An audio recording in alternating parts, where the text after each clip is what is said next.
So we are now 3 episodes into Miss Marvel, and I can safely say this, I think without a shred of irony and a shred of doubt, out of anything the MCU's put on Disney Plus, this is the best show.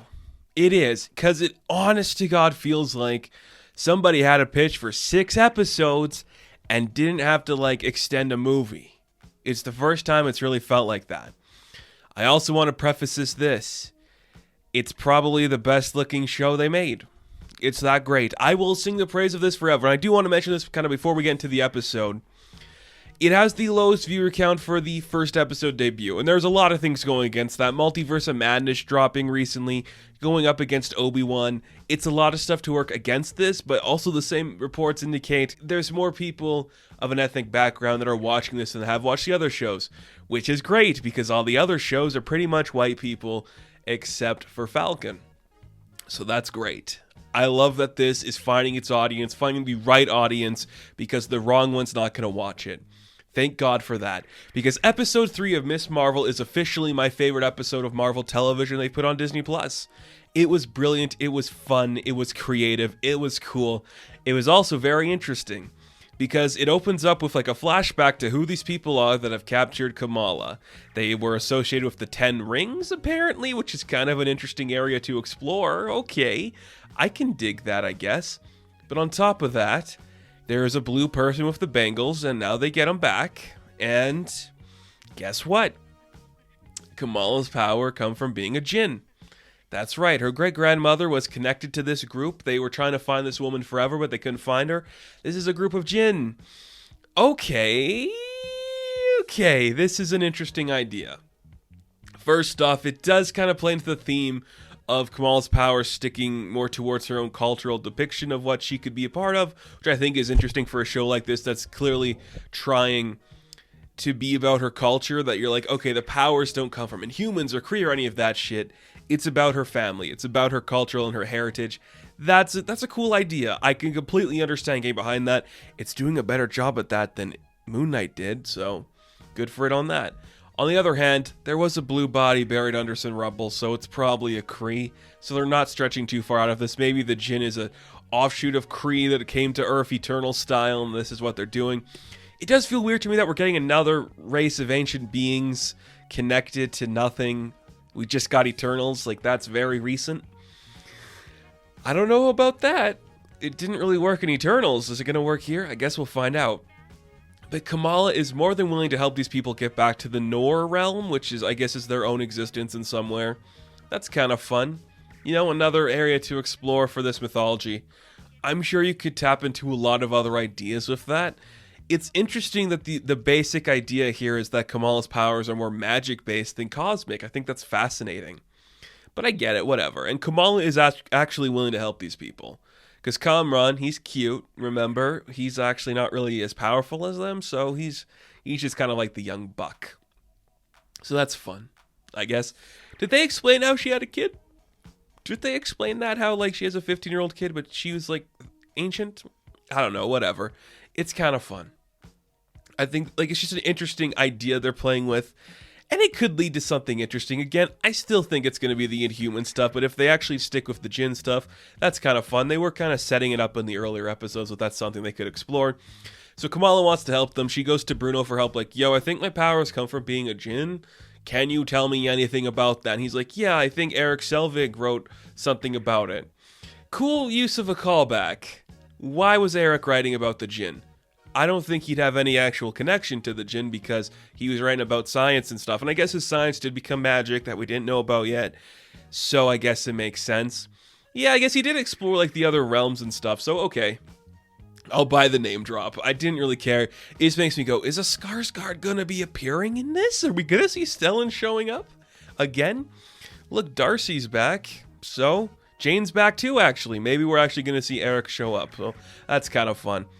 As that's happening, Kamala is preparing for the big wedding coming up because Aamir is going to get married. We're actually going to marry him off this time. And actually, let's just talk about that right now.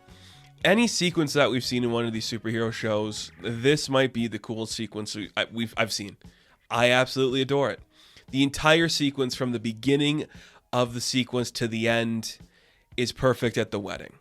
First off, you get two great openings where Kamala is talking to her mother about, like, what is my destiny? What are we doing here? And her mother gives her a great story about how she felt alone coming to this country and how she finally felt included when she met people like her, and how that's Kamala. It's what she did for Kamala. And I think that's a very fascinating story and a great one to explore.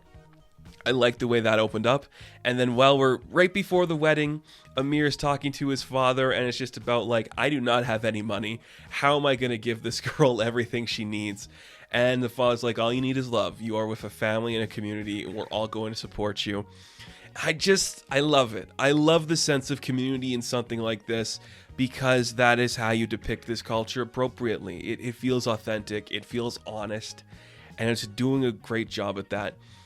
The costume design is fantastic. It looks amazing. The bright colors, it's amazing. I just cannot believe we're seeing this depicted so well and so earnestly, where it could come across as so just there. It's like, it's there, but it's honest. I think that's really cool. The actual wedding is really nice. The way that they are kind of just saying different versions of I do to each other, they're 3 times. I think that's really cute.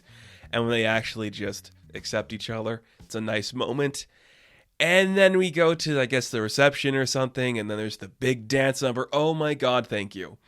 I just watched RRR a couple weeks ago, and that film just reminded me that, yes, you can do a dance number in the middle of a movie. No one's going to react to it. It is completely fine when you do it with all the heart in the world. And that's what Miss Marvel did. They're just like, no, we're going to surprise you with a dance number, and every single character, right down to Bruno, the white guy in the wrong place, man, everyone's going to dance. And it is just so charming and heartwarming, and everybody gets involved with it. Everybody does it. Their parents do. Kamala does. Nadia does. Bruno gets in there doing some white boy dancing. And then Aamir surprises his wife by doing some sick moves too. And I'm like, this is sweet. This is earnest. This is nice. Everything about this is going well.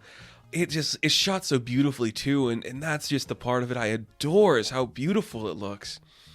It's amazing that this is so good, because it could really just be CW level of talent, but no.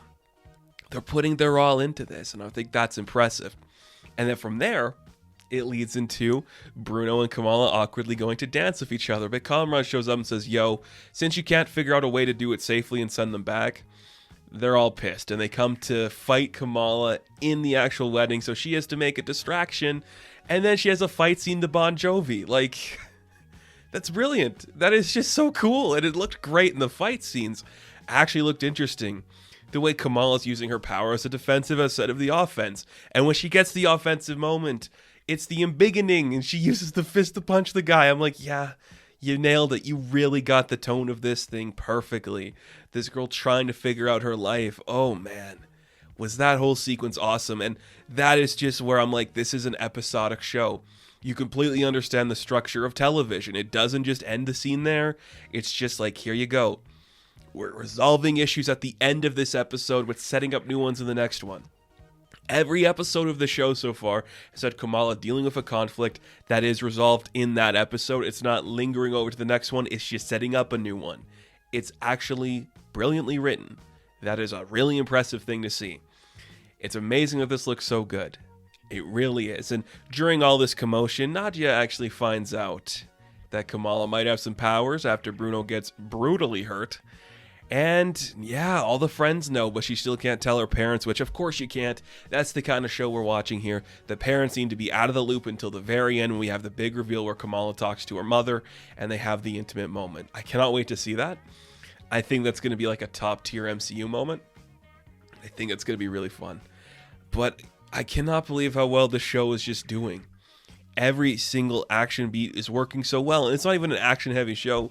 We're just exploring this community and understanding the lives where everyone's gossiping about each other and talking about each other. It's really believable. And yes, we get the famous line, I think one of the most important lines that came out of the comic that people quote, "Good is not something you do, it's something you are." Oh, no, it's the opposite of that. Good is not something you are, it's something you do. That's it. That is an iconic line. I think that is her, with great power comes great responsibility. I'd say it's equally as good as that. It's equally as powerful as that, even if I said it wrong there. But it's just nice to see like we're actually trying to tell the Kamala story. We're not trying to shoehorn her into Captain Marvel's world. We're setting her up to that. We're building her own identity and her characters. The moment when Bruno tells her he's going to Caltech and he's like, I think I have to do this for myself, but I can't go unless I know you're safe and this is not going to be a problem. But it is a problem. It turns into one.